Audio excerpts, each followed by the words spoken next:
Welcome to Infidelity Truths.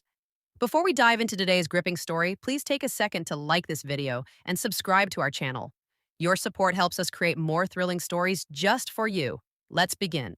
The confession came out of me like a splinter, sharp and painful, but necessary. I sat across from Lila in our dimly lit kitchen.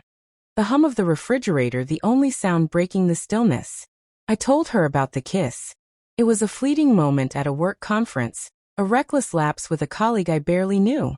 It was nothing, I said, my voice trembling. A mistake. I ended it right there. Lila's eyes, usually warm like amber, turned cold, unreadable. She didn't yell or cry.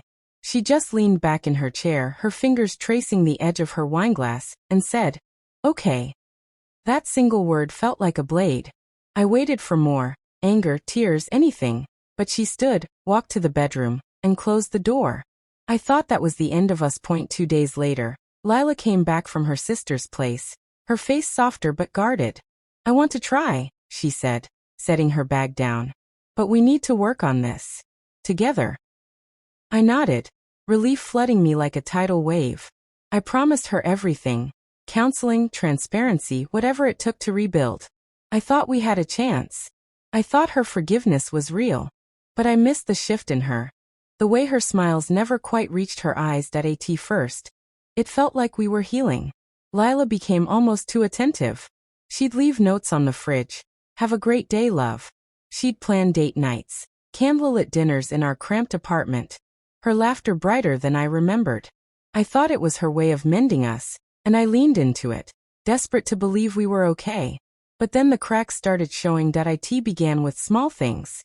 She'd suggest I reconnect with old friends, people I hadn't seen in years. One evening, we met up with her best friend, Mara, and her husband for drinks. The conversation was light, but Mara kept glancing at me, her smile tight, like she was holding back a secret. When I laughed at a joke, her husband muttered, "Bold move, acting so carefree." I brushed it off, but the air felt heavy, like I was missing a punchline. Later, I asked Lila if something was off.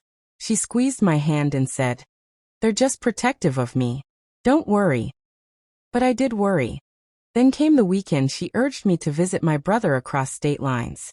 "You need a break," she said, her voice honey-sweet. "It'll be good for us." I hesitated, but she insisted, packing my bag herself. When I returned, I noticed our living room looked different. The photo of us from our first trip together, smiling on a pier at sunset, was gone, replaced by a generic abstract print. "Where's the picture?" I asked. Lila shrugged, stirring her coffee. "It got damaged. I thought this one looked nice." It was a small thing, but it gnawed at me. Weeks later, we hosted a game night. Lila was radiant, charming our guests with stories, her hand resting on mine like a performance. One of her coworkers, a guy named Theo, lingered after everyone left. As he helped stack board games, he said, "You're lucky, man. Not everyone gets a second chance after screwing up like that." My stomach dropped. "What do you mean?" I asked, forcing a smile. Theo's eyes widened, like he'd said too much. "Oh, just that you guys are solid now." I turned to Lila, who was wiping down the table, her back to us. She didn't flinch. That night, I confronted her. "Did you tell people about the kiss?" My voice shook. She looked at me, calm as ever. "I needed to process it, Nate. I confided in a few friends." "Is that a problem?" It was a problem. It wasn't just confiding, it was a public airing of my shame, a spotlight on my mistake. I started noticing other things. Her phone was always face down now, passcode changed. I caught her whispering on a call late at night, her voice low, saying, "Not yet. I'm still working on it." Then came the box. One evening, Lila handed me a wooden box with a carved lid. "Let's start fresh," she said. "Write down memories you want to keep, and we'll open it in a year." I was touched, almost teary. I wrote a note about the night we met, slipped it in. She encouraged me to read one of hers. I unfolded it. "The day you promised you'd never hurt me." My heart sank. I pulled another. "When I believed you were my forever." The box wasn't about rebuilding. It was a catalog of my failures, dressed up as nostalgia. Things spiraled. My boss called me in one morning, her face grim. An anonymous tip had sent her a screenshot of an email I'd sent to the colleague I kissed, a flirty, stupid message from before the conference. It wasn't enough to fire me, but it cost me a promotion. I knew Lila had access to my old email account. I'd given her the password years ago. Then my parents started acting distant, dropping hints about trust during phone calls. My mom said, "We just want what's best for Lila." I realized Lila had been talking to them too, planting seeds.